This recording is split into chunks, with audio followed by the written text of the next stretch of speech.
그러면 AML 솔루션 도입할 때 공급자를 잘 선택해야 될 것 같은데 어떤 부분을 잘 검토해서 선정해야 할까요?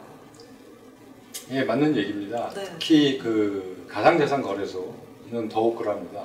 최근 자금세탁 방지 시장이 광범위하게 확대되면서 이러한 내용을 제대로 인지하지 못한 상태로 공급업체들이 우후죽순식으로 이제 난립을 하고 있는 것을 제가 이제 보고 있는데요.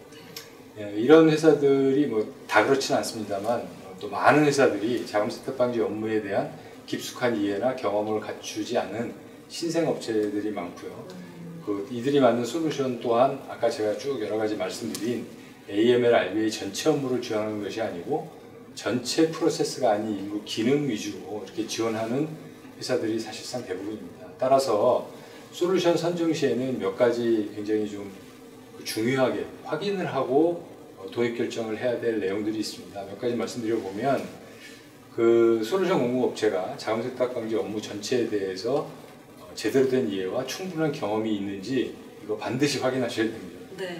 솔루션 업체가 그 규정이 여러 가지가 있는데 시행령도 있고 하는데 그 세부 규정들이 많은데요. 그 세부 규정들에 대해서 제대로 이해하고 있고 시스템에 이해한 내용들이 반영이 되어 있는지 이것도 꼭 확인해 보셔야 할 내용이고, 또 솔루션 업체가 해당 업무를 잘 이해하고 업종 맞춤형 솔루션을 제공하는지, 또 규정에 의거해서 주기적으로 수행해야 하는 업무를 숙지하고 있고 시스템에 잘 반영되어 있는지, 또 중요 기능들에 대해서는 자동화가 어느 정도 되어 있는지, 또 미수행했거나 아니면은 어떤 실수가 예상이 될 경우에 알림 기능이나 이런 거를 얼러트를 할 수 있는 기능이 제공이 되는지, 그리고 또 자금세탁 방지 업무 전체, 그리고 아까 말씀드린 여러 가지 기능들이 있는데 이런 기능들을 전체를 잘 지원하는지 여부.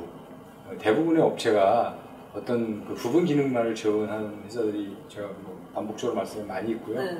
또 기능 위주가 아니라 이 프로세스를 갖다 지원해야 되는데 기능 위주로만 지원하는 그 업체들이 많습니다. 그래서 그런 부분들을 잘 확인하고 도입하셔야 되고요. 또 끝으로 말씀드리고 싶은 거는 아까 말씀드린 대로 어떤 내가 수행한 근거, 그 다음에 업무에 대한 수행 기록, 또 그것에 대한 보관이 자동으로 규정에 맞게 잘 구현되어 있는 솔루션인지 그런 것들을 잘 검토하셔야 됩니다.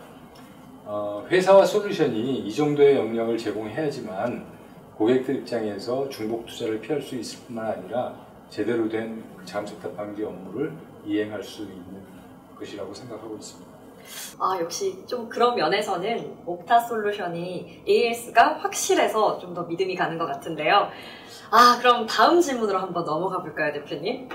지금 대표님께서는 금융감독원의 자문위원을 겸하고 계시기도 하고 또 거래소 분들과도 AML 솔루션 도입과 관련해서 실제로 많은 상담과 컨설팅을 하고 계실 것 같은데요. AML 솔루션을 구축하는 데 있어서 현실적인 거래소 분들의 고충은 어떤 것이 있는지 여쭤봐도 될까요? 네, 제가 최근에 한 30개 거래소 정도를 상담을 하고 있는데요. 거의 하루에 한 회사 꼴이라고 봐도 과언이 아닌데, 네. 하여튼 여러 가지 많은 얘기를 듣고 있습니다. 그 대표적인 것 중에 하나가 그 실명 확인 가상 계좌 사용에 관한 것이고요. 지금 우리나라는 4개 거래소만 은행에서 발행하는 실명 확인 가상 계좌를 사용해서 사업을 하고 있습니다. 그래서 그 나머지 거래소들은 그 계좌 사용을 못 하고 있는 상황이고, 또 하나는 이제 보이스피싱이나 해킹에 관련된 어려움. 특히 이제 보이스피싱이 굉장히 지금 현안으로 대두가 되어 있는 상황이죠. 마지막으로는 지금 얘기하고 있는 자금세탁 방지 이거 어떻게 대응해야 되느냐, 이 세 가지가 이제 핵심적인 얘기가 되겠습니다. 실명 확인 가상 계좌 사용은 특검법이 통과되고 지금 현재는 은행에 전적으로 부과되어 있는, 지어져 있는 자금세탁 방지 의무가 거래소에도 이제 똑같은 무게로 지워지게 되면 은행이 보다 유연하게 실명 확인 가상 계좌 발급에 대응하리라고 보고 있습니다. 또 금융위에서 실명 확인 가상 계좌를 이용하기 위한 특정 요건을 저는 제 생각에는 공시를 하는 게 맞다고 생각하고요. 그 요건을 충족시킨 가상자산 거래소는 실명 확인 가상 계좌를 사용할 수 있게 시행령에서 좀 언급이 됐으면, 시행령에 포함이 됐으면 하는 바람이고 또 그렇게 될 것으로 좀 기대하고 있습니다. 그 보이스피싱 관련된 문제는 지금 저희도 하여튼 그런 굉장히 많은 어떤 문제의식을 인지를 해서 지금 모 업체와 좀 이제 공동적으로 대응하기 위해서 협의가 진행 중에 있고요. 조만간 그 대안 제시를 할 수 있을 것으로 지금 보고 있습니다. 자금 세탁 방지에 대한 뭐 어려움인데요. 왜 이게 어렵냐면 첫 번째로는 전문가를 구하기가 어렵습니다. 그리고 두 번째로는 전문가를 구하더라도 그 비용이나 그 사람을 유지하는데 굉장히 어려움이 있는 게 두 번째고요. 끝으로는 이 여건, 가상자산 거래소가 자금 세탁 방지를 처음 적용하는 것이기 때문에 무엇을 어떻게 해야 되는지에 대해서 일반적으로 잘 모르고 있다는 것입니다. 선례가 없기 때문에. 참고로 우리나라 자금 세탁 방지 제도에 대해서 잠깐 얘기를 해보면 2000년 초에 도입이 되기 시작했고요. 그러니까 2008년부터 은행을 시작으로 해서 지금과 같은 형태의 자금 세탁 방지 시스템을 도입하기 시작했습니다. 그리 오래된 기간은 아니죠. 이런 업무를 전문적으로 하는 사람을 이제 준법감시인이라고 부르는데 금융회사에서 준법감시 부서로 발령을 받으면 한직으로 밀려나는 것으로 생각하는 경우가 많이 있습니다. 그 이유가 뭐냐면 우리나라 금융회사의 경영자분들이 컴플라이언스의 그 중요성이나 무서움을 좀 간과했던 것도 사실이고 또 금융감독기관도 좀 봐주는 분위기도 있었습니다. 하지만 요즘은 금융산업의 발전에 따라서 상황이 많이 바뀌고 있습니다. 어떤 부분이 바뀌었을까요? 네, 첫 번째로는 이제 금융이 글로벌화되었죠. 전 세계로 다 연결이 되어 있습니다. 그러면서 자금 세탁 방지 규제의 수준이 글로벌하게 아까 말씀드린 미비의 출세의 법칙처럼 똑같은 높이의 장벽을 세워서 이걸 막아내자 해서 규제의 수준이 글로벌하게 동일하게 강화된 기준을 적용하고 있고요. 각국의 감독기관이 각국의 금융회사를 감독하는 것이 예를 들어 우리나라는 우리나라 금융기관, 일본 금융감독기관은 일본 금융기관 이런 것이 지금 바뀌고 있습니다. 이 부분도 역시 이제 글로벌화되어서 국경이 없어지고 있고요. 국내 은행의 해외 지점들이 미국 금융감독청, 뉴욕 NYDFS라고 하는 뉴욕 금융감독청으로부터 자금 세탁 방지 위반으로 막대한 벌금을 부과받고 있지 않습니까?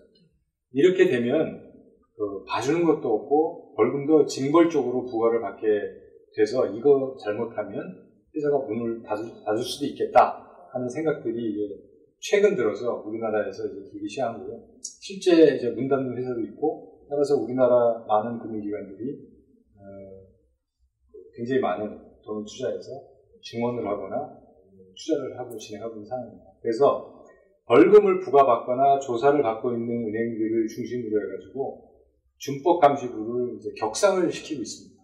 인원도 대폭적으로 증원을 하고 있고요.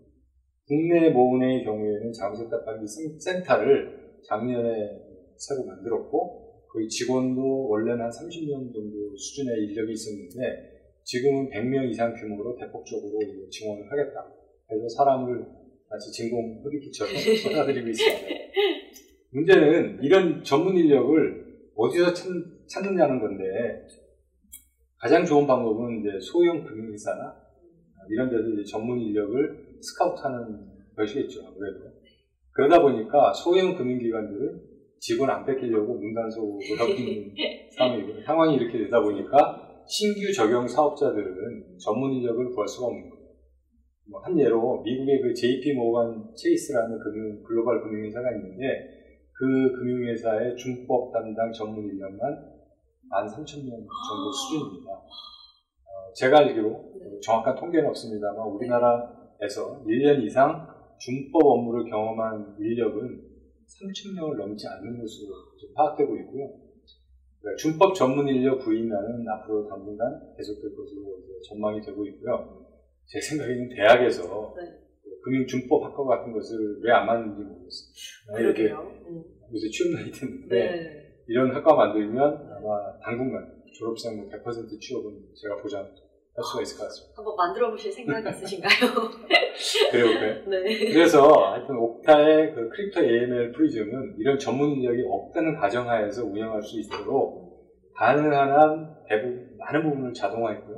그다음에 뭐 일 단위, 주 단위, 월 단위, 분기 단위, 반기 단위, 연 단위 어떤 특정 이벤트가 발생했을 때 체크리스트나 아니면 알림 기능을 제공해가지고 최소한의 자원으로 실수 없이 100% 없다라고 할 수는 장담은 못 드리겠습니다. 최소화하면서 운영할 수 있도록 만들었습니다. 아마도 부족한 인력으로 자금 세탁 방지 업무를 수행할 수 있는 유일한 대안이 아닐까라고 감히 말씀드리고 싶습니다. 네, 대표님 말씀을 듣고 보니까 특히 전문 인력이 부족한 중소기업 VASP 업체들에게는 옥타의 크립토 AML 솔루션이 정말 필수적일 것 같은데요. 이제 마지막 질문을 드리겠습니다, 대표님. 사실 저희가 온라인으로 물건 하나를 쇼핑하더라도 다른 사람이 먼저 구입한 후기를 열심히 찾아보고 또 괜찮다라는 확신이 들면 물건을 구매하잖아요. 혹시 기존 거래소 업체들 중에서 옥타솔루션의 크립토 AML을 도입한 실사례가 있을까요? 좀 앞서서 말씀하셨던 것처럼 시스템을 구축하기 위해서 소요되는 시간이라든지 구축된 시스템의 이 테스트 기간 등 이런 현실적인 부분까지 포함해서 좀 더 생생한 실제 사례에 대해서 얘기를 들어보고 싶은데요. 말씀해 주실 수 있을까요? 예. 일단 그 구축 완료해서 운영 중인 사례가 있고요. 그 다음에 또 한 곳은 지금 8월 초에 저희가 계약을 체결해서 구축이 거의 지금 마무리 단계에 들어가 있습니다.